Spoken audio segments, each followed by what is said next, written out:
Hello, and welcome to the third episode of Season 2 of the TheDarkNest podcast.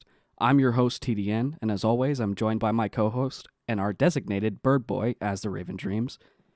Changed up your intro a little bit, but yeah, I think I wanted to make it stick a little bit rather than just like being uncertain about it. And today, for the first time ever, we have someone who, like us, wants to know what makes a narrator, who they are, why they started, and where they're going.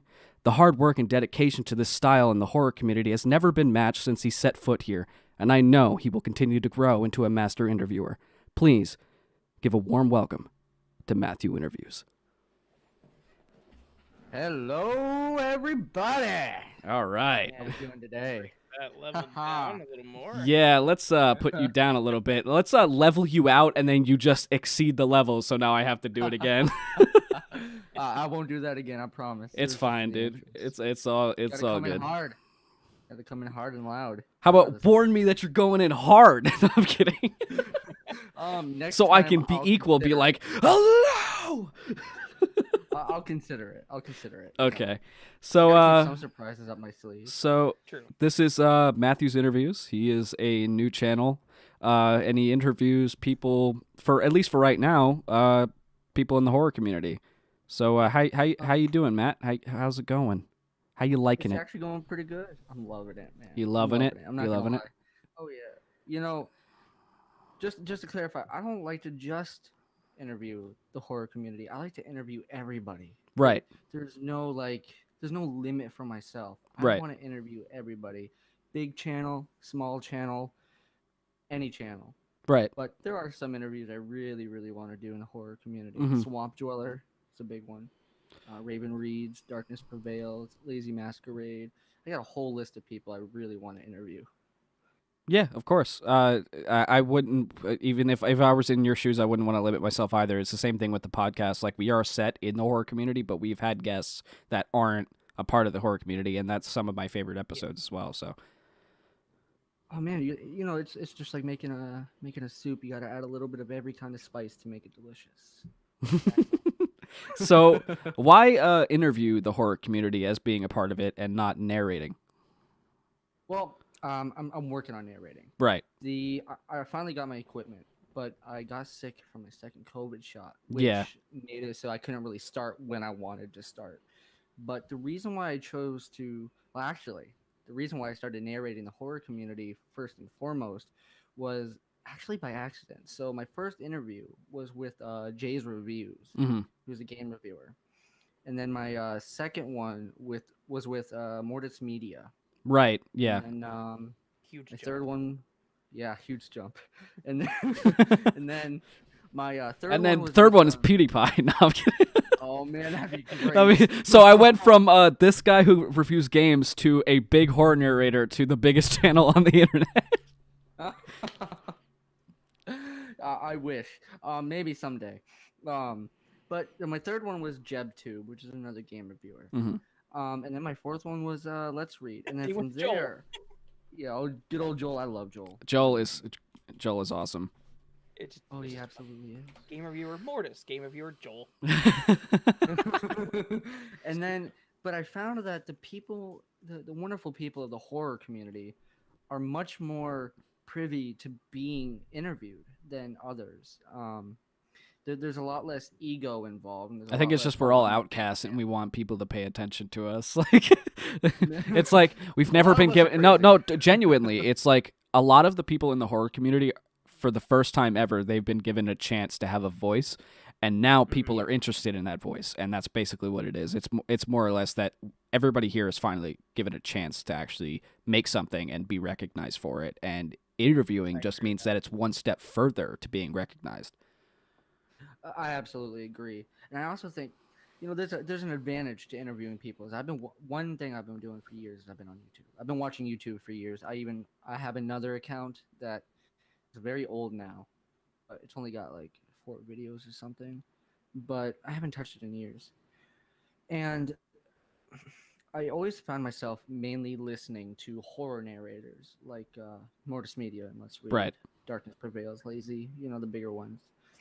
And when I realized I'm interviewing people, and people in the horror community really would like to be interviewed, I was like, you know, I'm gonna keep interviewing everybody, of course, but I'm gonna keep sticking with horror narrators because they make great interviews, they make great content, and they're much more privy to being interviewed than some others, Right. which is great. Which is great, and it's kind of fascinating to see that there's many different kinds of niches and clusters and kinds of people on YouTube. You know, you have your vloggers, you have your reviewers, you have your narrators, you have people who, you know, focus on making content around cars, you know, around Yeah. products, and all of them are so different than each other. You know, Mhm.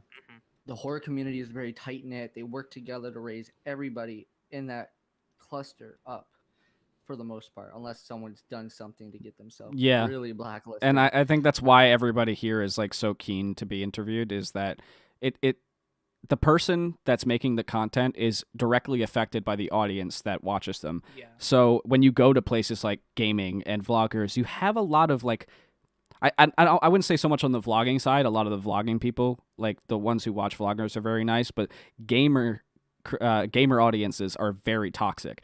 Like inherently very toxic. It's because they're gamers, So and toxic. gamers in general are just toxic. So It's true. basically the true. audience is affecting the gamer. Maybe not like maybe absolutely. the gamer right away, like the Let's Player isn't effectively always toxic. It's just the people who watch him are toxic, and when you're around that for that long, Yeah. you eventually just become toxic. That's why people say your friend groups are what make you who you are, because if you stick with toxic true. people, you're going to be toxic. If you stick with articulate and more intelligent and friendly people, you're going to be the same way. You're going to be affected in that way, and you're going to be better because of it. So your audience is basically like your gigantic internet friend group that you're around all the time. So you have to change that in order to be a better person, and that normally doesn't happen in gamers. And because the horror community is so tight-knit and we're also friendly, generally we affect our creators, and the audiences affect those creators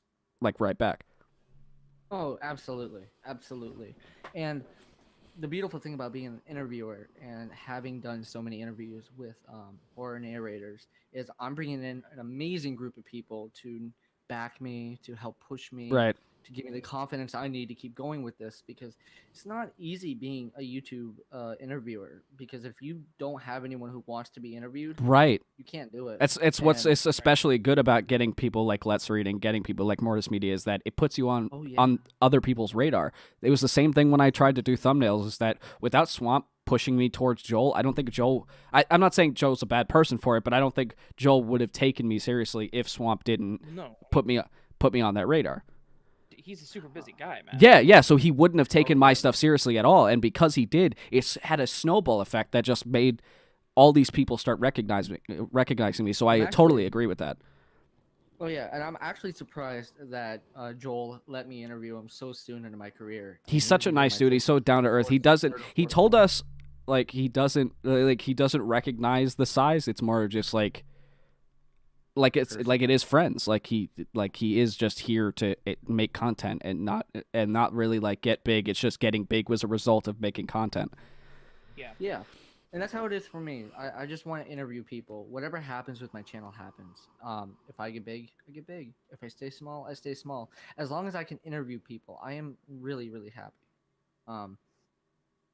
It's not always easy though. You know? No. I've had 14 interviews now, right? I created TDN But- confirmed. Shut up, Swan. I hate you.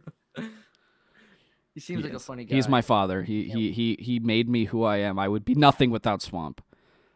Well, I hope Swamp will let me interview him soon, because I would love to. I think he would. I think it'd be a great time. Swamp, let But- him interview you, bro. He's sitting right here. Oh well, he's already agreed to. It's just timing is really rough right now for him. He needs to And- stop picking his butthole and start getting into interviews. That's all he's doing. There is no time constraints. He's literally just sitting there either memeing or fingering himself. That's what it is. Oh my Hey, god. let the man do what he does. Yeah, okay? but if you have someone as important as Matthew interviews trying to get you on a fucking episode, you get on his shit. I birthed Oh, this I'm boy. important.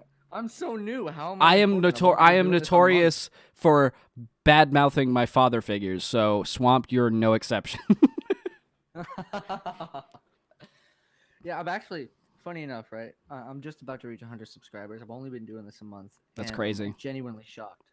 I'm genuinely shocked. That's really crazy. Um, No, it's not honestly, easy to do it that way. Like I said on our interview, No. like it took me 6 or 7 months to even get to that like space, and when it happened, it just kept going. Like I'm telling you, when you hit 100, that's when your channel like starts to like kind of hit like a snow, like I keep mentioning it, but like a snowball effect where you just as long as you continue to be consistent and relevant, it's gonna keep building up. And once you hit 1,000, you're gonna start noticing how real shit's getting.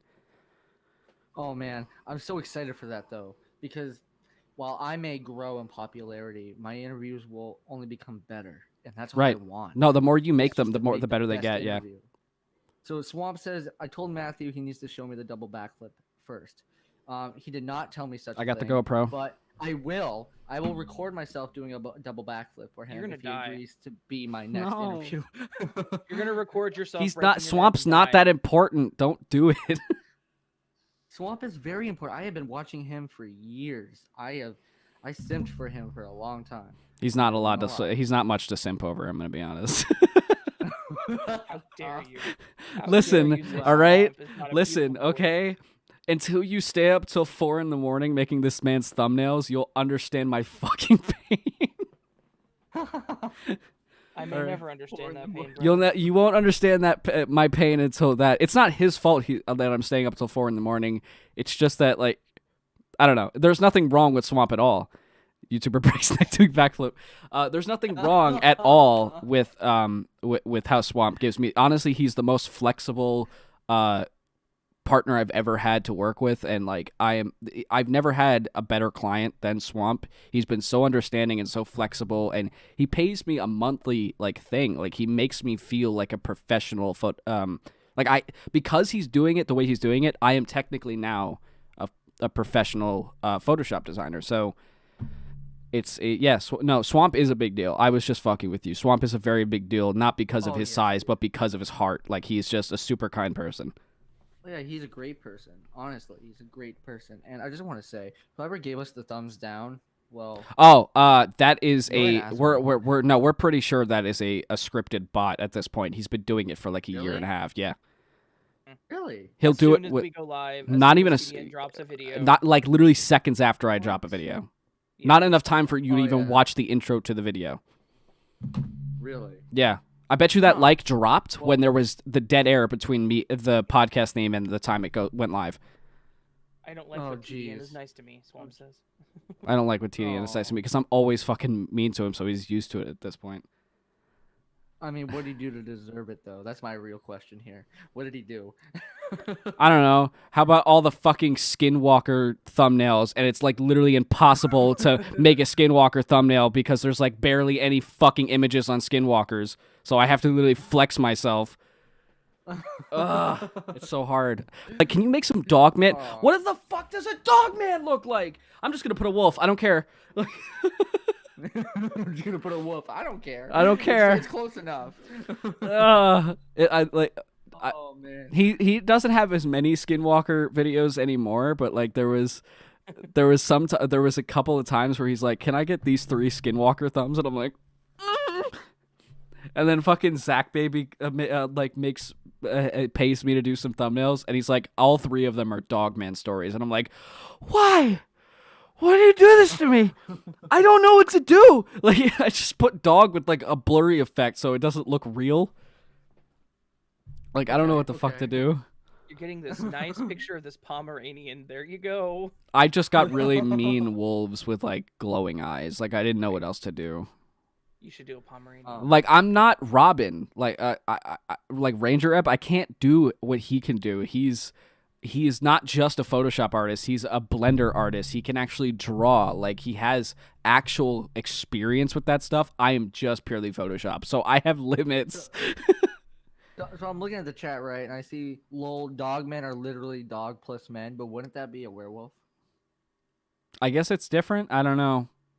I don't understand the difference. I don't know. Like That's another person you should get on your interviews is Vidith. Yeah. Vidith is one of the best people to talk to on like an interview or podcast. He can hold a fucking crazy conversation. oh boy. Oh, Vidith. And he'd You be heard down that- too for you heard the sure. man. He'd be down for You heard sure. the man. I'll reach out to you, bro. I'll reach out to you, bro. Better be down. So, are there like you can tell me like straight up, or if this is a secret, you can just keep it a secret. Are there any guests that you have lined up that you're looking forward to? Let me open my drawer.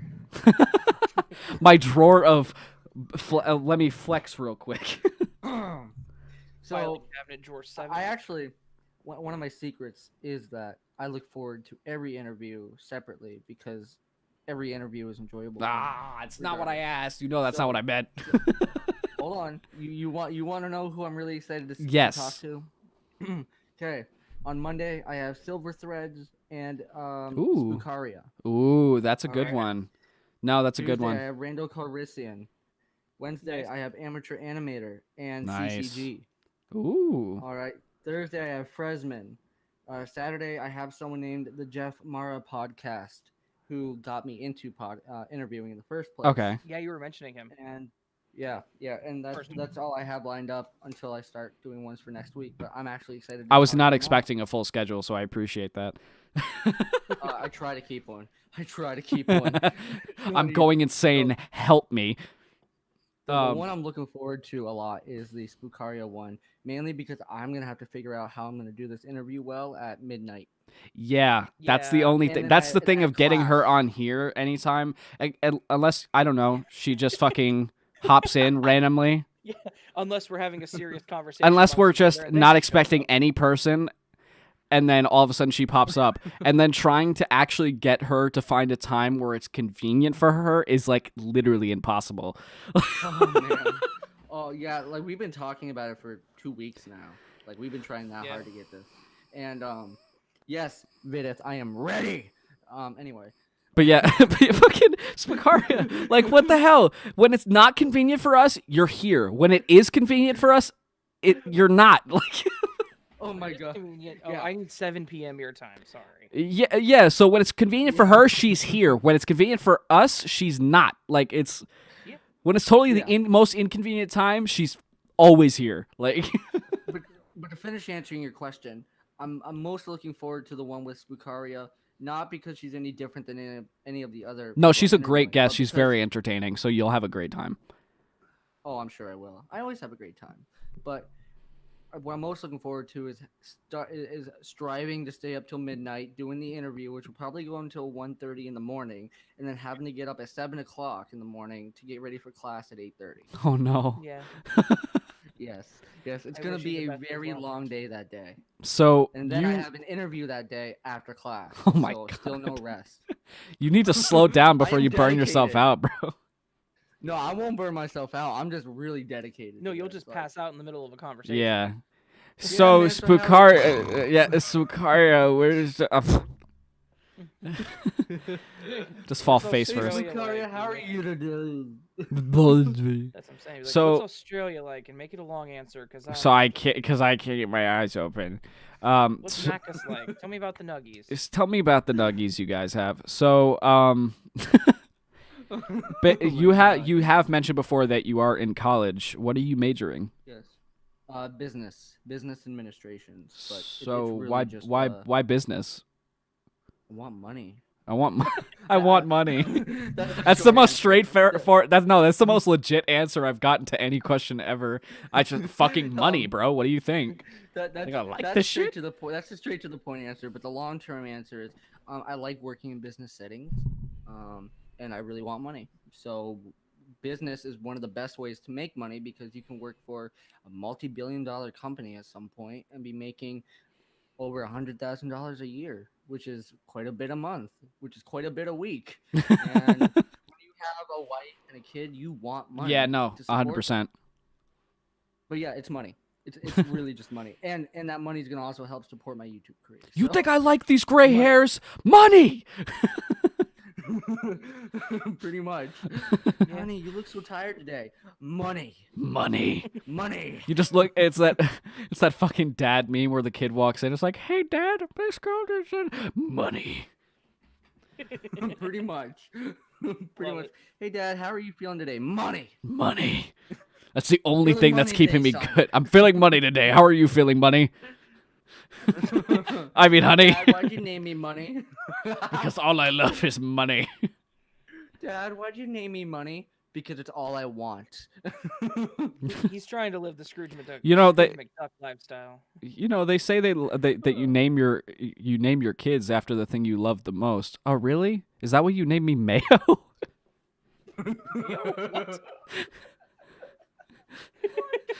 It was a fucking meme I saw. It was like, why is my sister called this? It's like, oh, it's because your me and your mom had an idea to name like the respective child that is the same sex off of something that we love. It's like, oh, really? Oh, that's really cool. Yeah, I love you, mayonnaise. Like, it was. I love you, Dad. I love you too, mayonnaise. Like, it was so fucking stupid. I love it. That's such a good meme. Oh, this is great. Oh, This is man. great. So, Man, go ahead. so about your first interview, it's like an important step into getting into interviewing full time. How did you go about choosing the guest for your first interview, and how are you dealing with the snowball effect of more people like saying yes and the prominence of being in the community now that you are a selection to be interviewed by? So, how did my first guest come about? Well, he was the first and only person to ever actually contact me back about doing the interview, because I was not. So a you were like channel yet. sending out. So you were sending out a bunch of stuff beforehand yeah. to a lot of people. I sent out 30 emails, bro. 30 different YouTubers.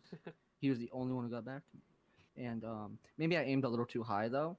He has like 80,000 subs. Okay. But the other people I was reaching out to, you know, as well as had like 15, 20, and then some even had hundreds of thousands. Like, I was just aiming all over the place trying to get Right. something. And he hit me up, and we made it happen.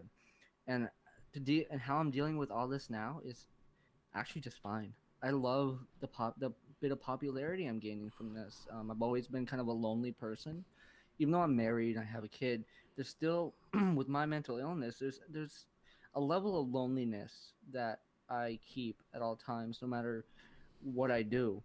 And to Right. finally have people who want to talk to me and who give me the opportunity to talk to them, even for just an hour, it's such a big difference. And I'm really happy it's happening. And now that I have people who want to talk to me, even outside of the interviews, on Discord, on Twitter, I'm loving it.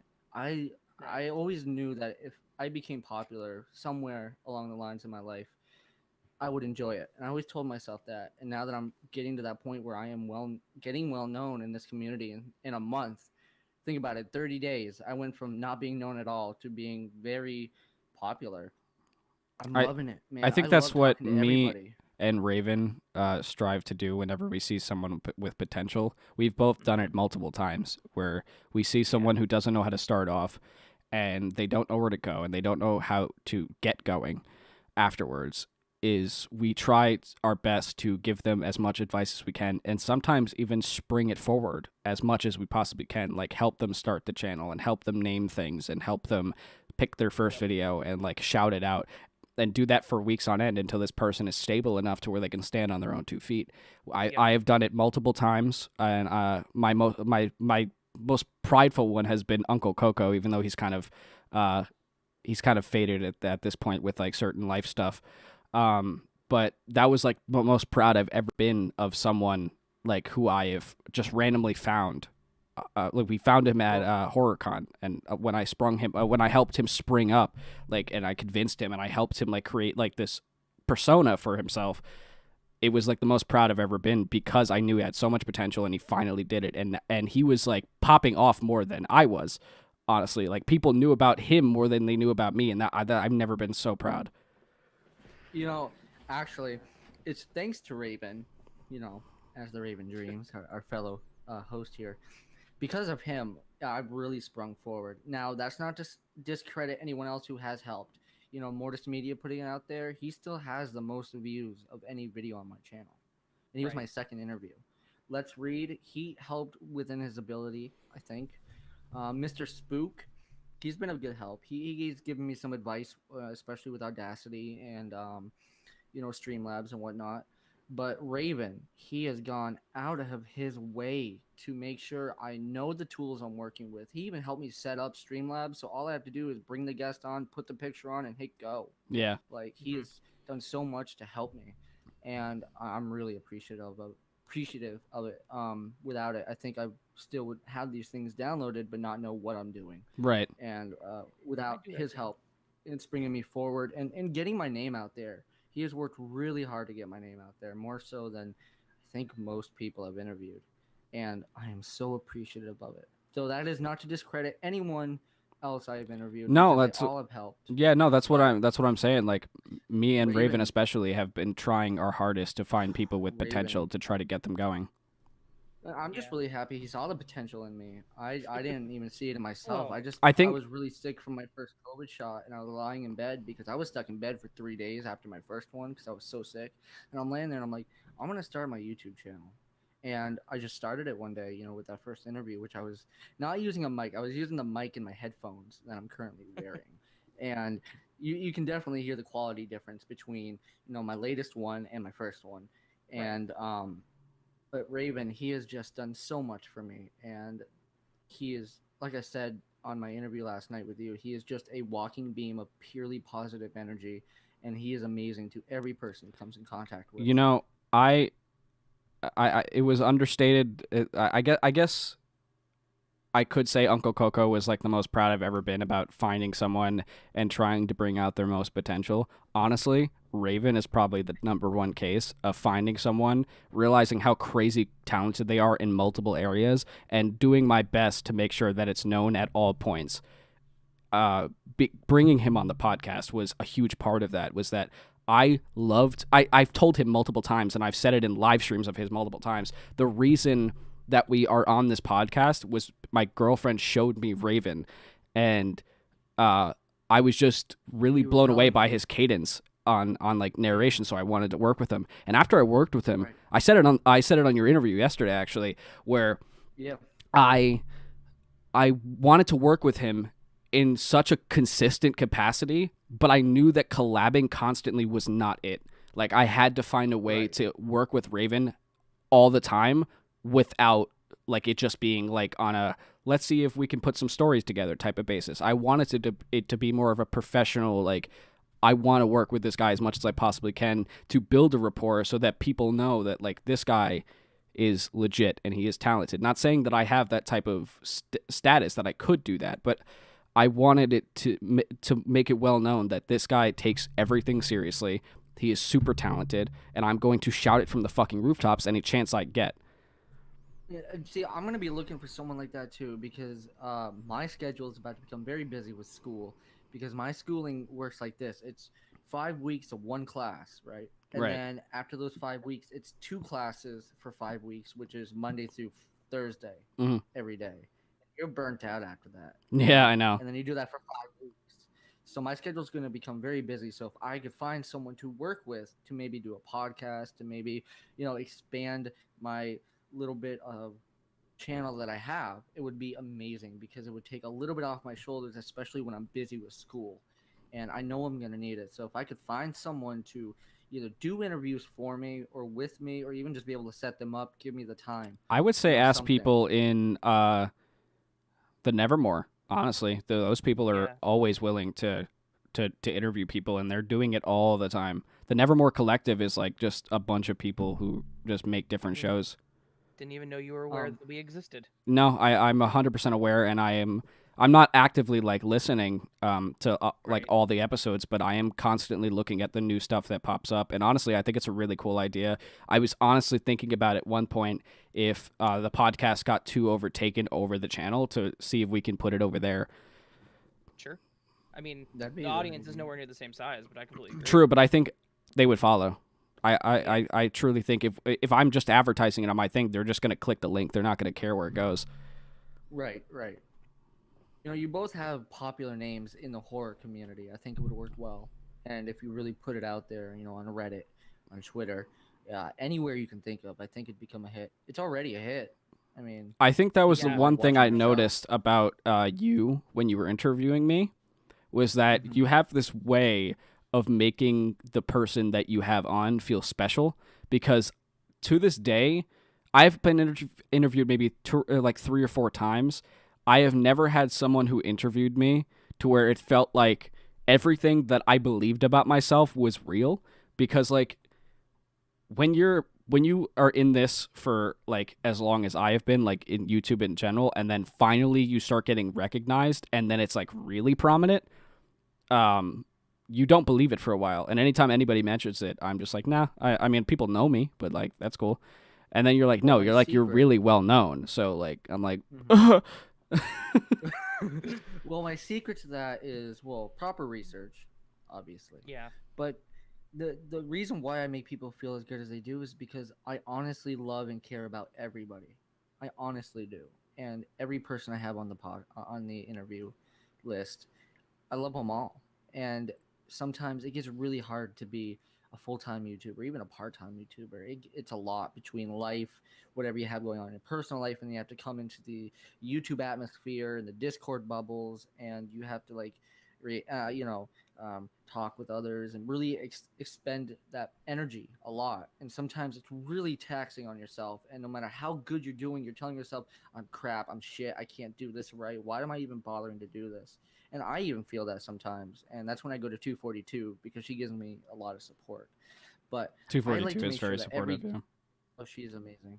But I love making sure that the people I interview know that they are amazing for not only who they are but what they do. Whether they have a big channel or a small channel, people care about what they're doing, because if they didn't, they wouldn't subscribe, they wouldn't like, they wouldn't talk to them, they would blacklist them. Like somebody that we cannot name. But I just want to make sure that everybody knows how amazing that they truly are inside, and that even though they have those doubts and those moments of self doubt, that they can overcome that. And I just hope to realize that by the words I tell them, the things I tell them, that they realize how great they really are, because everybody's amazing in some way, shape, or form. And it may not be necessarily what they're doing for YouTube. It may not even we may not even see what they're amazing fully at, but they are amazing at something. Every person is, and I just like to make sure that they know that. And every I treat every interview not just like as an interview, but a chance to sit down with everybody and talk with them and get to know them as a person. And the best form of a person is when you've complimented them and made them realize that they are special in some way. And that's when you get the best interview out of them. And it's not a lie. I don't say it just to get a good interview. I say Hear it it in your because it's voice. true. Like you don't have to say that. I can hear it in your voice that you genuinely care and you're passionate about it, and Do. that's what's Oh gonna make yeah, you man. excel for sure. Um, I hope to excel. There's a bit of me that wants the popularity, Just stick that around with me wants and the Raven. We're fame. gonna carry you as much as we can. Please do. I mean, I'm at 95 subscribers. I'm 5 away from the big 100, and I'm so excited that people find myself and my content and my interviews to be that interesting. Though I do have plans to go a little bit more with it. I'm thinking that when I hit 100 subscribers, I'm gonna do a special where maybe I'll stream me playing a game with a guest or something. That'd be cool. And Yeah. yeah, it would be. I'm a big gamer. I love video games. So actually, that's a great segue. So because you are an avid gamer that you were talking about before and just previously, Hmm. are you into horror games at all? And if you are, do you have Oh a favorite? yeah. Ooh, I love horror games, even though they scare the hell out of I me. know, dude. I I have feel you. literally stared down. I have literally stared down a ghost in real life holding my son, mainly out of protection for my son. But it is nothing compared to playing a horror Well, it's game. because they can make Horror it like games. so much worse for you. Oh, yeah, because they build out that atmosphere and they get that deep thundering music, and it's getting into your bones and your mind and your heart, and you're like you're waiting for that jump scare to happen, and even though you know it's coming, it still hits you full Yeah, I force, know. and that's the You amazing know part. something's gonna happen, and then it fucks you up Oh anyway. yeah, I think. See, I've been a little out of the horror game circuit for a while because I haven't really been buying video games. Right. Don't want to spend the money. But I think one of my favorite, I'm gonna say one of my favorites, because I have a lot of them that I really enjoy. Like Amnesia was fun.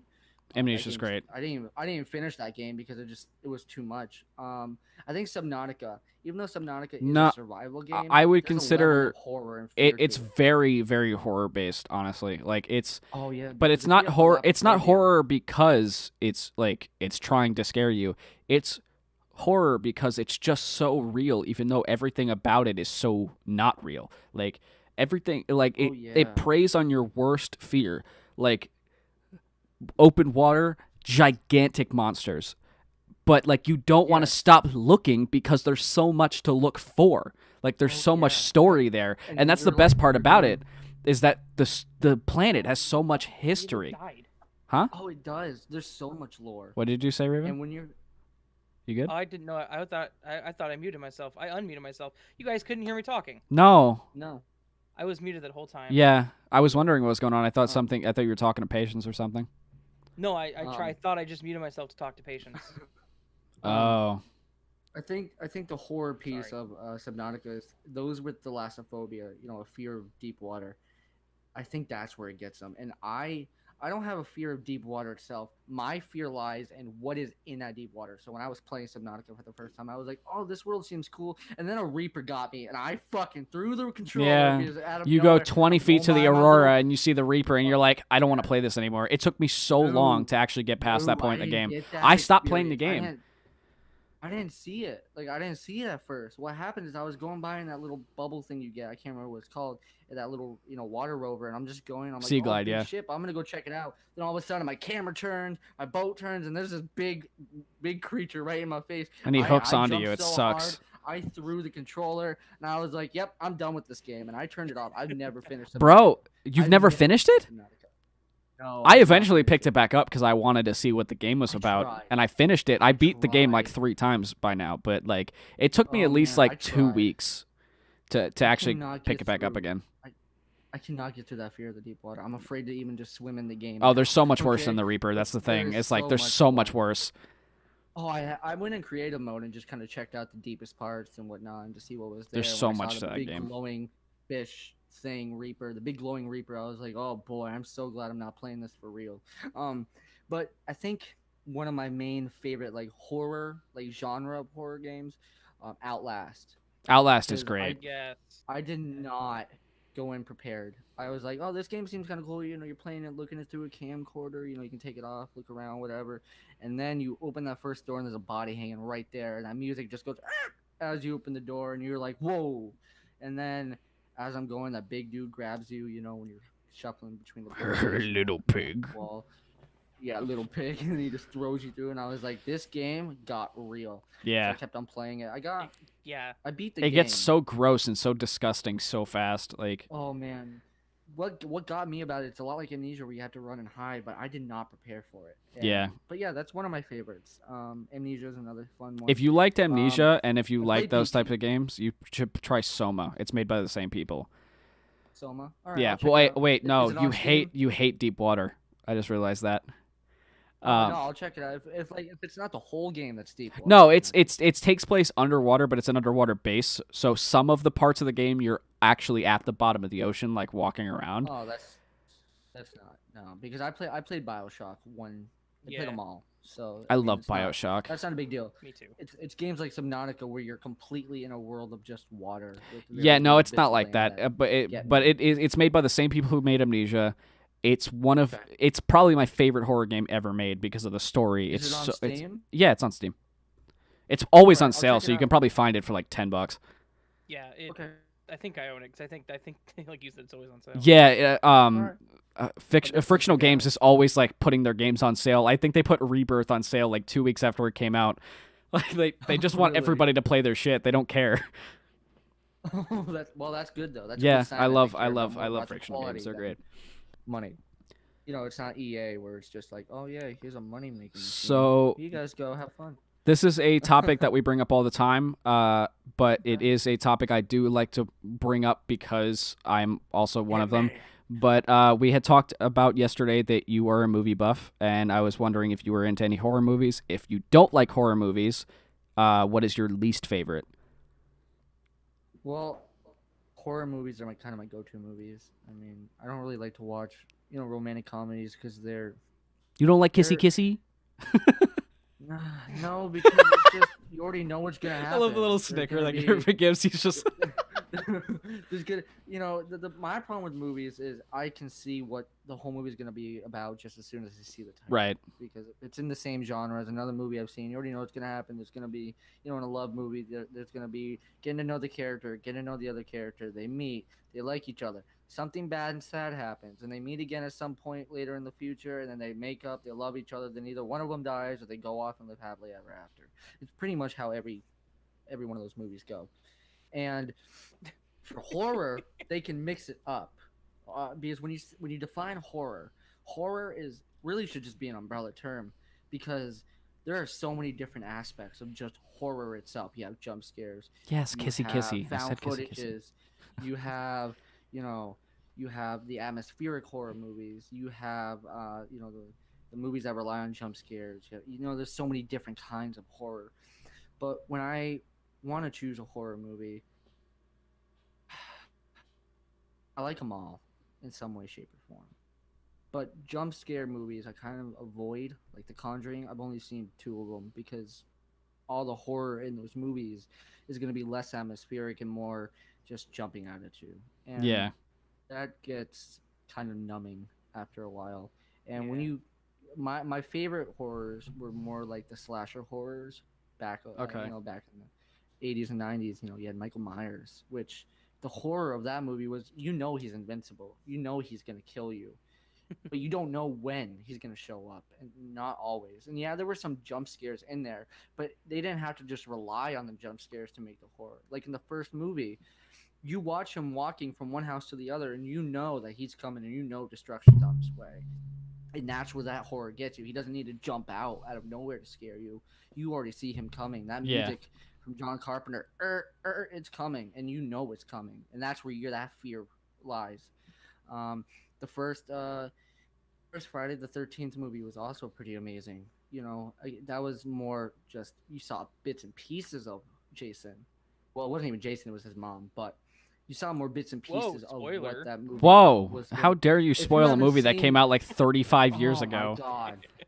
40 years ago. Oh my gosh. Anyway, you got an idea of what it was going to be like for the Jason series when he would just pop up, kill you. You wouldn't see a lot of the character on the screen because you didn't need to, just knowing that he was going to be there at some point because the atmosphere was built so well. And then, the first Freddy Krueger movie was that, I can't remember the name of it now because I'm Friday the 13th stupid. or Nightmare on Elm Street. No, Friday the Nightmare on 13th, Elm Street. really? That's it. Nightmare on Elm Street I know was a what I mean. different kind of take on the horror thing because he didn't work in the real world. He worked in your dreams. He worked in the place that you thought you were the safest when you were sleeping and dreaming. When in reality, this motherfucker would come up out of nowhere right into your dream and just kill you, and you were dead. You were gone. And Gone. that was gone. And I woke up, my dick gone. It's my favorite fucking joke is shock humor. It's just like you say something nobody's gonna expect. I woke up, bam, had titties. Don't know where they came from, and my dick gone.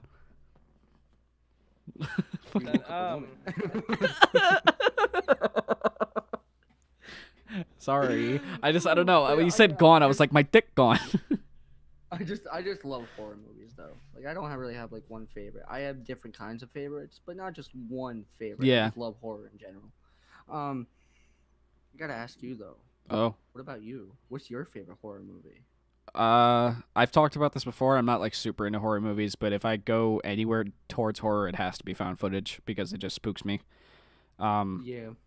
If we we're were going talking with about that a horror lot and found yesterday. footage, it probably has to be like As Above, So Below, or Apollo 18, or something like that. I love those styles of movies. I don't know. It's not really horror. It's more of like suspense, but it scares you because of it, because you don't know what's gonna happen to the character. Like a thriller. Like a thriller. Yeah. It's definitely mystery suspense, but it's just the way it brings out fear in you that you don't know if they're gonna find this person, so you have that kind of scare. I'm kind of teetering on the edge of thriller, yeah. But it would be Searching, which it's also technically a found footage movie. It's called Screen Life, is That's what true. you call what you call that type of movie. But Right. I so did good. not If know you that. haven't, if you have, yeah, I didn't find out about it until that Facebook page I told you about, which I still have to send you. Really? Yeah. Yes. I mean, I knew about searching, I just didn't know the term. Um, Yeah. Searching is if nobody's seen it, even if you don't like found footage, it's honestly not really what it is. But it is technically. It's everything is Okay. made through Apple products. Like you have the Max webcam that you see through. You have his FaceTime. Like you have news articles and like YouTube videos. That's where all of the stuff is based. It's all based inside of a screen. Basically, Okay. this guy Okay. wakes up one morning and his daughter is completely missing. He can't get a hold of her. He has no idea where she is, and he's trying to break down where she could have been by going through her laptop, and everything is Huh. based through her laptop. You can see the screen of her laptop, everything that she might have been hiding, her social media accounts, shit that was on her social media accounts that she was keeping from her dad, like all of this stuff, and it's really Really? really well done. See, I like a horror movie with a little bit of mystery and thriller in it. You know, I think you'll where definitely like the main Searching. villain. Okay, I'll check it out because I like a movie. You know, I like a horror movie with a little bit of mystery to it. Like they know that something's killing them. It's going around killing them one by one, but they have to uncover the clues and figure out like what exactly it is and how to stop it. Have you And, ever seen Harold and Kumar? Do you know what it is? Yeah, Harold and Kumar. Yeah, I've seen that. Uh, That's a funny movie. The guy who plays Harold is the dad in this movie. I think I've seen this. Yeah, Searching? yeah, it was a big budget movie when it came Let me out. see. Like, I'm gonna look it up on Google. yeah, as a it's a really well done. Raven, I know you're not like a super into movies too, but I think this is also up your alley because you're really into mysteries and stuff. Noted. Okay, I do remember this. Yes. Okay, I did see this a long time ago. Yeah, there was a bunch of PR back for when it. it It did was come right out. after the stupid Yes. what was those movies called? I can't remember the fucking Where they name. were like looking through the camera, right, and like the phone The cameras. the and whatnot, Skype and- thing. It was Unfriended. Yeah. Unfriended. Unfriended. Yeah, I fuck those were Unfriended, so yes. shit. The Yes. shitty part about Unfriended was like the concept itself was really cool, but Just not the done well. execution was garbage. It was so bad. And then Searching comes out, takes that same concept and fucking it's flawless. Like it's Nails it. amazing. It's perfect. It's exactly what I wanted. I think that's why I liked it so much. I'm like, finally, like some fucking No, I have a problem sense. with one thing though. Yeah. One problem with one thing. When they take a classic horror movie and they try to make it into a new age TV series, that is a problem to me. Like, the Such- Ghostface movies. They Oh. decided to make it into a TV, two, maybe there's 3 seasons now, but 2 season when I watched it show about Ghostface, and I think they did okay in terms of what they did, but it did not work. It didn't work. Honestly, I think it was cool that they decided to take the same kind of concept and put it into a newer age with cell phones and the ability to be able to contact anyone at any point, really. But I think they should have done like someone else, like maybe not Ghostface, maybe a new character. You know what I mean? Yeah. But taking a but classic character originality trying to is make it a rarity. better. I mean, especially in Originality is horror. dead. Yeah, you're right. Oh yeah, horror. There's no originality anymore. It's because let's be honest, almost everything you could probably think of has been done. I think the thing that we're looking forward to the most is in horror is basically when there is always going to be repetitiveness, but when that repetitiveness is Yeah. done in a different way than we've seen before, Yes. and then it's just refreshing. Like Yeah, when it's movies like executed completely differently. movies like Searching is a very great example of that. Is that we've had these movies where it's found footage, and then someone comes along and is like, "Hey, what if like it's just like a screen on a laptop and it's through webcams and everything that has to do with the laptop or something on the social media side of things, that's what we see, like YouTube videos and Snapchat and stuff like that. What if we did that? Okay, what if we fuck this up for 2 movies?" And they do, and then you're like, well, now I guess this is exactly what I wanted, but not what I wanted at the same fucking time. And you're like, this is never gonna work, I guess. And then Searching comes wanted along, and you're like, concept. see, I knew you guys could do it. Like, Exactly. yeah. Oh, I love that stuff. I think Oh, The man. Ritual was another one. I don't know. I told Raven to watch that a while back. I don't know if you ever did. Did you ever watch that? Ritual? Yeah. I did not. I don't remember you telling me to watch that one. But I maybe think but we've talked about movies a lot on this podcast, so Yeah. Well, we may have. It's- You may have told me, and I just totally forgot because, Yeah. like you said, I'm not huge into movies. I'm sorry. I know. I just I'm not big I into don't know. movies either. I try. I like to get my entertainment from something where I have somewhat of the control of it. You know, like video games. You play the character, you know, in the story. Movies are fine, I guess, you know, for date nights or, you know, whatever. But that's where like you can watch a television series and get the same kind of satisfaction, but over a longer period of time.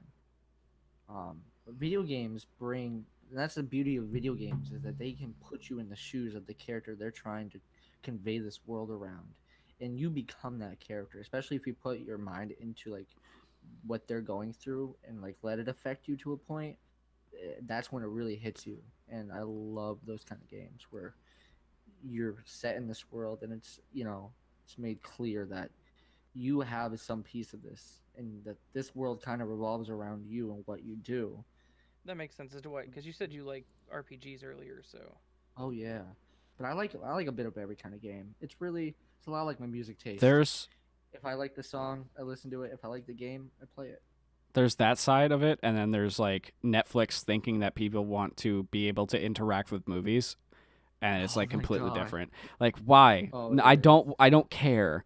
Like can you Those now things I kinda the whole work. point of fucking Netflix is putting it on and just losing myself in this show. And now you're Oh, just yeah. instead of and they'll do it with shows that we already know. So it's pissing me off that instead of making a really good next season, I now have to wait 6 months for you to put your full fucking force into something that nobody cares about. Oh yeah. Order Oh, in yeah, Death, John, absolutely. thank you so much for the $10, man. I love you. That's one of my best friends right Hey, there. Thanks for the donation. Um, yeah.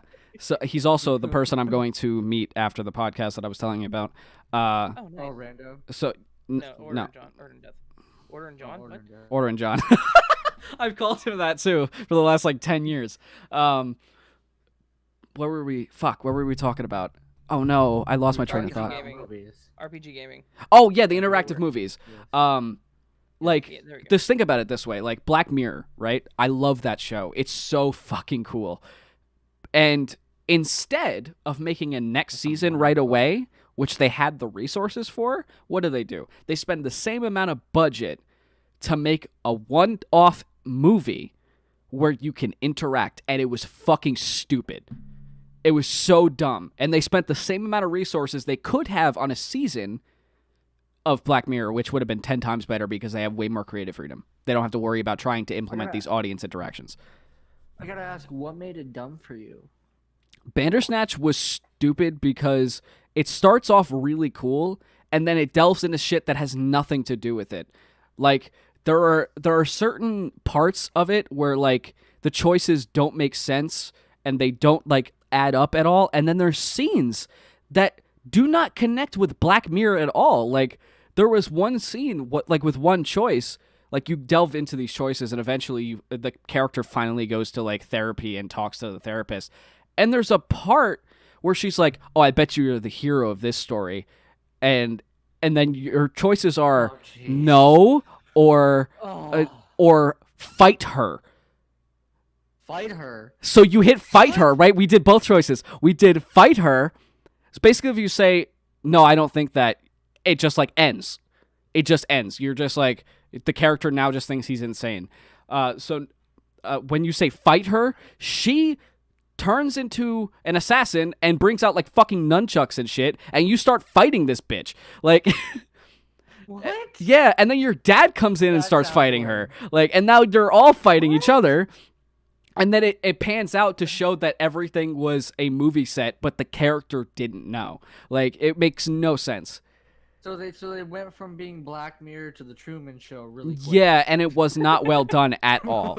Like, Truman Show is really well made. This was not. Oh, Truman Show was amazing. I Um, really wish they had made a second one. I The- think it's you good know, where it the is. life after. I think it's good where it They is. did if they made a No. second one.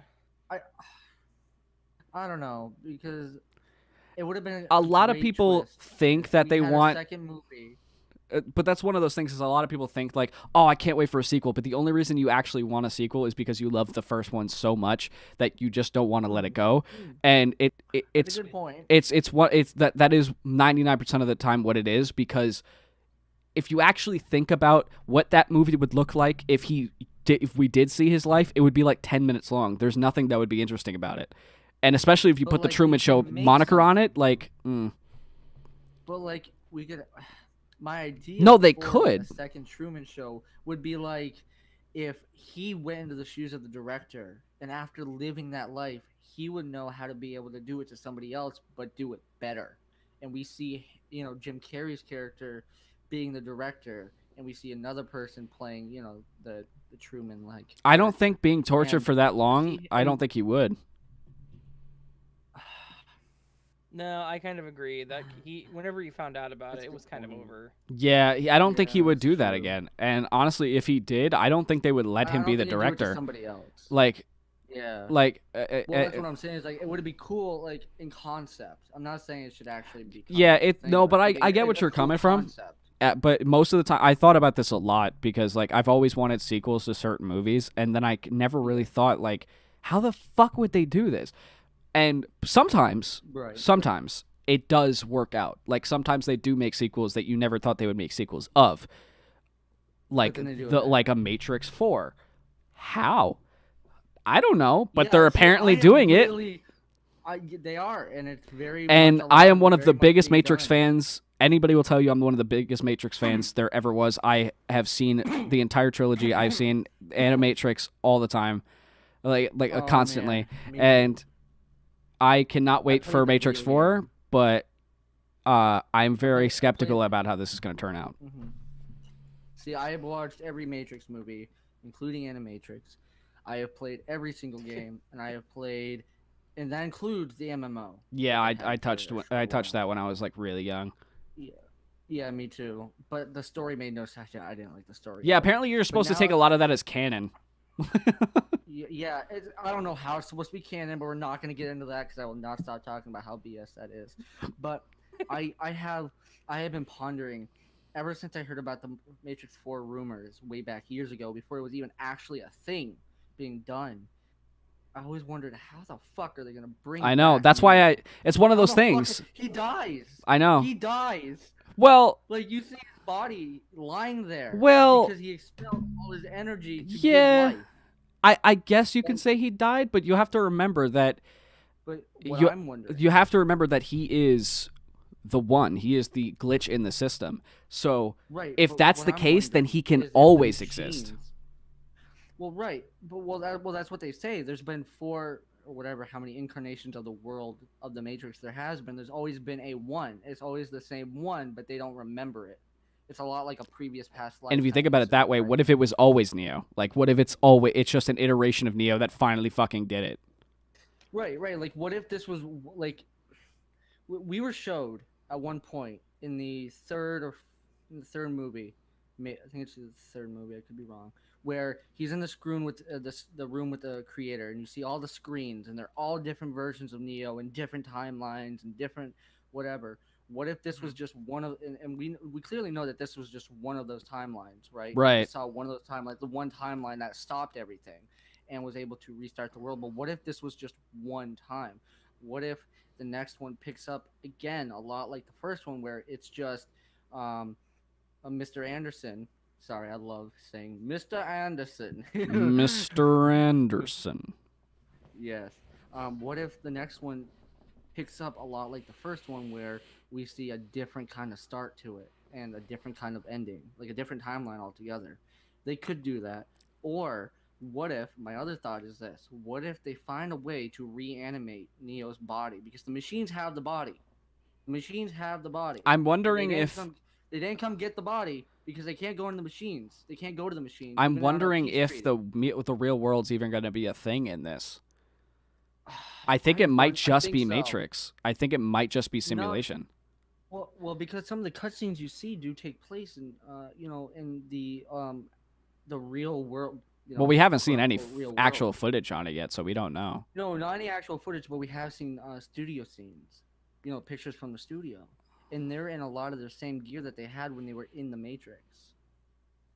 They had on the same both Keanu Reeves and what's her name, the one who plays Trinity, had on the same suit and same gear as when they were in the Matrix. So clearly they go back into the Matrix somehow, and clearly Neo is alive somehow. Right, that's what And I'm that makes saying. me But wonder, that I'm saying what like if- the real world might not exist. Like their real world might not be in this movie because like Trinity's definitely dead, for sure, definitely dead. And the only Oh, thing I yeah, can yeah, come up there's with is no- that Neo knows her code and brings her back. Like, Well, my thing is let me put this out there real quick. This can sound kind of crazy, but I have thought a lot about this. Okay, what Okay. if the machines find a way to reanimate their bodies, and initially they're working for the machines, and somehow at some point in the story, Morpheus figures out a way to get them back on their side, or even just to a point where they're helping the world rather than just one side. well, I actually, really Lawrence wonder- Fishburne's not in this. Well, I know they're gonna have someone different, but Yeah. it's just the con. I I'm wish using he Morpheus was. as more of a concept character. No, I get you. But I know a lot of the original cast is not returning, sadly, including the guy who played Agent Smith. Oh my god, I'm so sad by that. Well, Anyway. he's definitely dead too. He's destroyed code yeah. at that point. Oh yeah, he is obliterated. He's obliterated code. There's no code.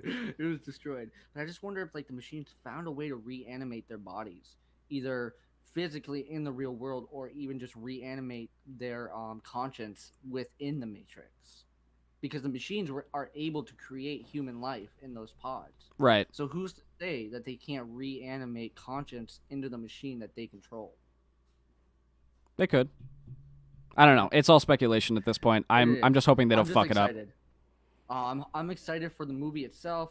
I'm real, and the Wachowskis have a good record of making decent Matrix movies. You know, the first one was great, the second one was good, the third one was kind of Animatrix was fun as hell. So I'm really excited to see what they do with the fourth one. Animatrix Because is they exactly clearly what I have some wanted. I was just like, lore, yes. Yes. All I wanted was lore, and you gave it to me in such a compact, cool format. Oh yeah, it was great. They did a great job. I'm sorry this turned into another movie talk, Raven. I just... I've never seen The Matrix, so I'm sorry. Oh, you got... What? you know what? He's not a movie buff. No. He told you he wasn't a movie buff. No, I he know doesn't did, watch but, movies, like, period. Like, he's not even a Oh, avid man. movie watcher or an occasional movie watcher. He just doesn't watch movies. What? Yeah, I've kind of become that way now that If I'm a it- bit older. I don't really If it watch them pops anymore. on to like Pluto TV, I'll watch it. Oh my god. It's like I will always buy on you Netflix, the though, so set you and gotta put send it that to on there. you. I will buy you the 4-movie set and send it to you. Right You know what's funny I- is you need to watch this. I have 2 versions physically of The Matrix. I have the DVDs, all of them, all of the DVDs, and I have all of the Blu-rays. I could just send Raven the DVDs because I don't even fucking You watch should. DVDs anymore. You should. I think he would get a real kick out of the Matrix if he. I don't had to know. watch it I don't know. I think he'd be very indifferent about it because there's a lot of plot issues with The Matrix. So he, Oh, there's so I feel many like plot he'd pick issues. that shit But apart. if you don't think about the plot issues too much and just think about what's going on in the moments, especially towards the end when he discovers he's the one that can stop bullets, man, that scene. No, he just puts up his hand, stops the bullet. He's like, no, and it's like, what? Where did this come from? You know. Hey, Stop! listen And here, guys. Morpheus gets up out of his seat and he's like, "What? He's the one." He's like, and it's like you always knew he was the one. oh That's why you got him in the first place. He's the one. I don't to your guys' excitement over it. I've never seen it. I'm sorry. No, that's fine. Oh, it's okay, man. I figured. But I find it really funny that I think the best scene in that movie is that one scene because Neo stops the bullets and Morpheus gets up out of the seat. He's like, he's the one, and it's like you've been saying from the start that he's the one. You knew he was the one. Why is this a shock? You know. I think it's more of like, finally, for fuck's sake. Yeah, getting his ass that beat the whole realization of, goddamn wait, I was movie. Right. Oh man. All right, so I think that's I know- where I we know. can leave it for now. I think we had a pretty All good right. run. I think Right, so too. Don't all right him. I'm not all writing anybody. No, Except not you, me. him. He all righted you. Oh. I'm giving him shit now. What? just messing with him. I said okay. I didn't say. No, all you were right, like, right. all right. All right. Yeah. I'll stop. Matthew, I How many understand, times? though. How many times have He we did chatted tell over the me. past 2 weeks? Calm down. Yeah, no. I'm talking about him. Like, I know he was busy though. He did tell me ahead of time that he had to go sooner Yeah, than we got a hard usual. stop So today, which is fine. It's not normal, but yeah, it happens. just So. bring me back. We'll do a No, Matthews it's more interview of like part I just 2. I want to make sure that there is there's a certain like fluidity to everything, because if we keep going on this train, we're gonna be talking about movies for the next hour, and Raven's just we gonna go be on any Raven's side of we're gonna story- get off, and Raven's gonna be like, so another one, huh? Well, I hope so. I want to Because I really try not to do it. I honestly should just make a movie podcast at this point, of just talking about movies. I wouldn't be like another one. I try not to be like that. Raven, I'm fucking with you. Sore subject. Well, anyways. all I can say is that I hope you guys will have me back for a part 2 because this has been a lot of fun and it's clear that there's a Absolutely. lot of fluidity here. Well, yeah. I mean, dude, there's gotta be. Have you heard this guy? How you gonna work with him without fluidity? Come on. It's true. And then when you have 2 interviewers in a room, there's a lot of fluidity. It's all good. 2 interviewers and a burb, and a very fluffy burb. A big purple Wait, bird. do you think you're a fluffy burb or more of a smooth burb? Nah, fluff burb. Fluff burb? Are you small or big? I'm a raven, dude. Come on. Yeah, Raven Brett, is you could big. be a tiny raven. No, big fluff Yeah, burb. no, you Big, can't be a big. tiny raven. Hello, A my name tiny is Big. raven is called a- That's how I want you to introduce yourself on the podcast from now on. Hello, I'm Big Fluff Burb. That'd be so funny. I'm TDN, and I'm always joined by my co-host and our designated Fluffy Burb as the Raven Streams. Oh man. Now. Yep. I think when you say a small raven, that's kind of called a crow. So I mean, you could be the crow. No, there's already too many crows want in the that. horror community. We're There just gonna keep There's we're just so gonna many. keep his status, because if he jumps out now, Raven Reed's is just gonna take the cake. Well, I mean, she's a larger channel. She already owns the cake, so. True. No, you guys share it. No, you Yeah, guys well, share okay. it. I mean, you're fair. That's fair on that one. We do. I think so. We kind of I share. think the you both mantle. are very popular, just in different ways. We're actually kind of popular in the same circle. In the same circle, maybe, but It's you're funny very how many popular times for my one name has thing been and she's mentioned, popular for and another. people are like, "Oh, you're not Raven Reeds." No, I'm not. No. All right, everybody. There's a big difference. There's a huge difference. So this is where we're gonna end it. Thank you so much, Matthew, for stopping by Matt, on this for having episode. It was been really fun. You've been really informative, and you've been such a great guest. So thank you so much for that. You're welcome. If anybody wants the links to Matthew's Twitter and YouTube, it is always down in the description. Same thing as Raven. This is the DarkNest podcast. Next week, we are having on Skullface, or however Raven says it. I don't know. I've goal for force. He is a very, very smooth tone narrator. I'm very excited. I always like to talk to people who have crazy voices, like more than normal. So that's going to be really fun. As always, it's on for 3 p.m. EST every single Sunday. This is the DarkNest podcast. I am TD and Horror Stories. That is That's the Raven Dreams. And we will see you guys next week for another episode. Sleep well, Bye. friends.